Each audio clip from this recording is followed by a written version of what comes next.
주님의 이름으로 은혜와 평강을 기원합니다. 열왕기하 23장 성경 칼럼. 요절 25절, 26절. 제목 대승리 역부족.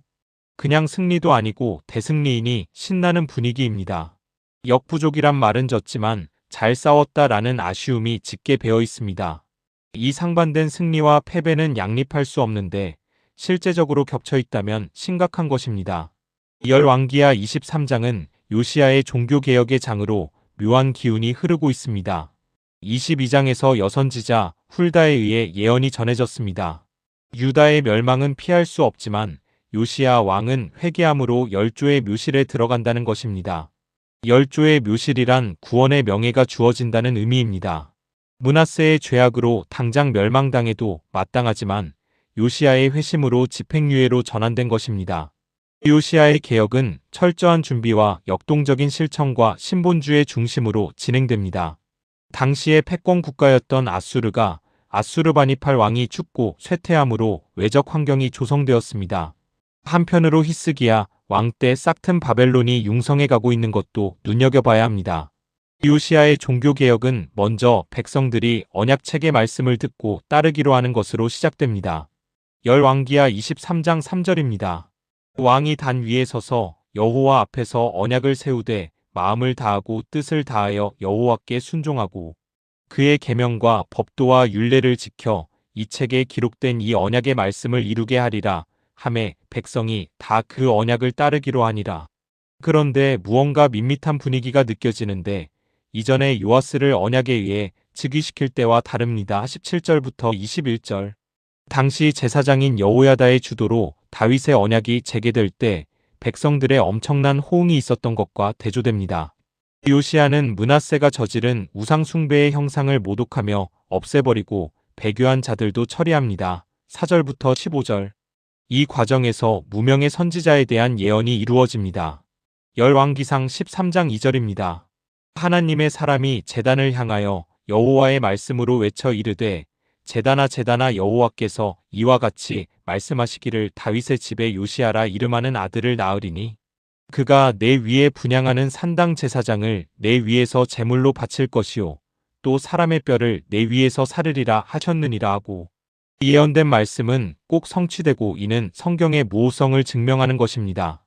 열왕기하 23장 18절입니다. 이르되 그대로 두고 그의 뼈를 옮기지 말라 하매 무리가 그의 뼈와 사마리아에서 온 선지자의 뼈는 그대로 두었더라. 특별히 사사시대부터 중단된 유월절 행사를 복원하여 국가적으로 지키는 것은 당시로서는 획기적인 지혜입니다. 솔로몬 이후 열왕 중에 유월절을 복원하여 지킨 왕은 히스기야와 요시야뿐입니다. 열왕기하 23장 22절부터 23절입니다. 사사가 이스라엘을 다스리던 시대부터 이스라엘 여러 왕의 시대와 유다 여러 왕의 시대에 이렇게 유월절을 지킨 일이 없었더니 요시야 왕 18째 해에 예루살렘에서 여호와 앞에 이 유월절을 지켰더라. 율법책에 기록된 대로 순종한 요시야에게 주어지는 평가는 전무후무한 선한 왕입니다.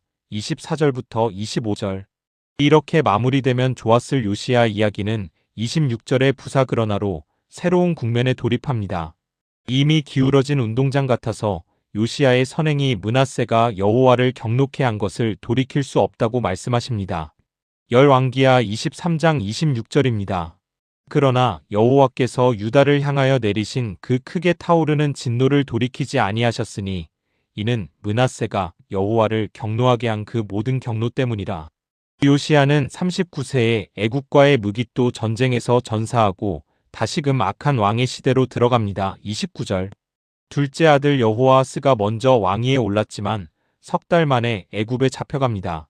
애굽에 의해 세워진 여호야김도 바벨론의 포로로 잡혀가고 왕위를 이은 아들 여호야긴도 역시 끌려갑니다. 유다 왕의 포로됨은 장래 이스라엘 백성들이 당할 비극을 예표합니다. 하나님께 속하지 아니하면 세상 왕의 노예가 된다는 이 원리는 지금도 적용되고 있습니다. 고린도후서 6장 14절부터 15절입니다. 너희는 믿지 않는 자와 멍에를 함께 매지 말라. 의와 불법이 어찌 함께하며 빛과 어둠이 어찌 사귀며 그리스도와 벨리알이 어찌 조화되며 믿는 자와 믿지 않는 자가 어찌 상관하며 하나님과 멀어지는 방향의 내리막에는 절대 서지 말아야 하겠습니다.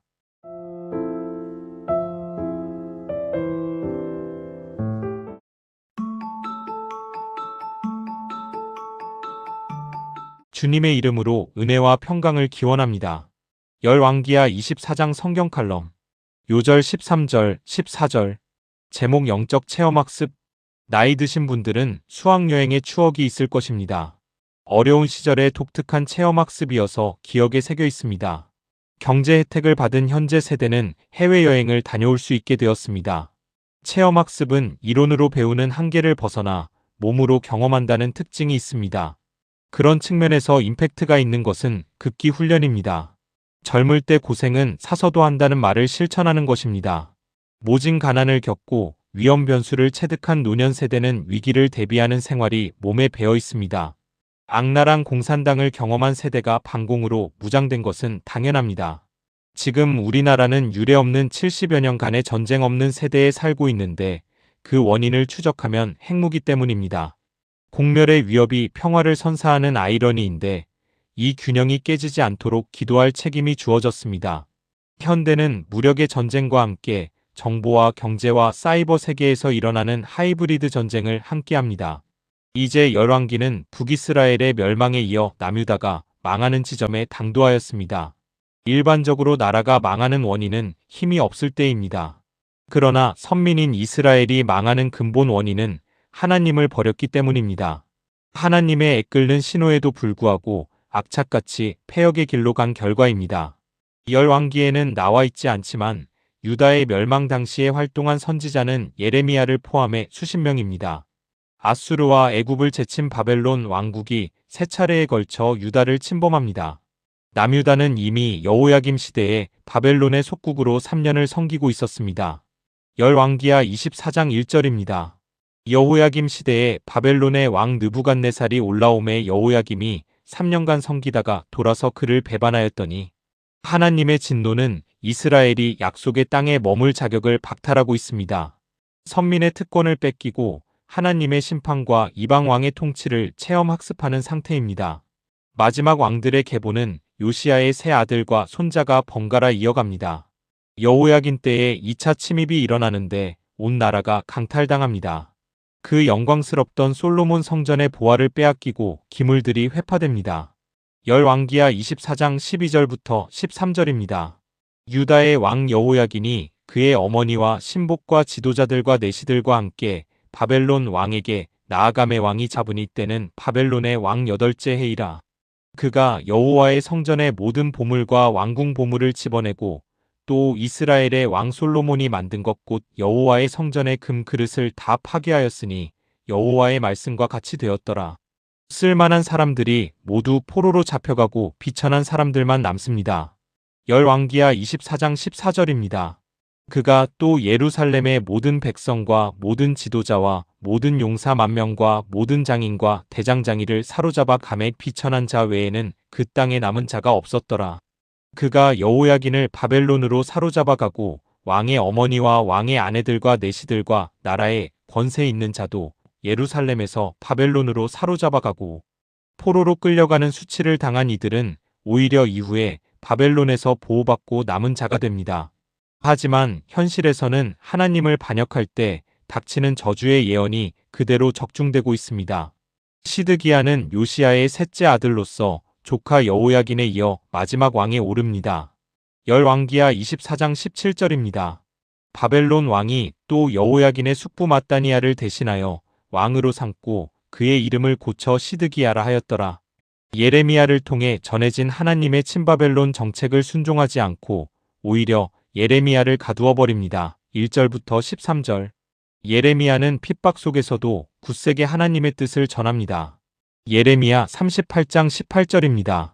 내가 만일 나가서 바벨론의 왕의 고관들에게 항복하지 아니하면 이 성이 갈대아인의 손에 넘어가리니 그들이 이 성을 불사를 것이며 너는 그들의 손을 벗어나지 못하리라 하셨나이다.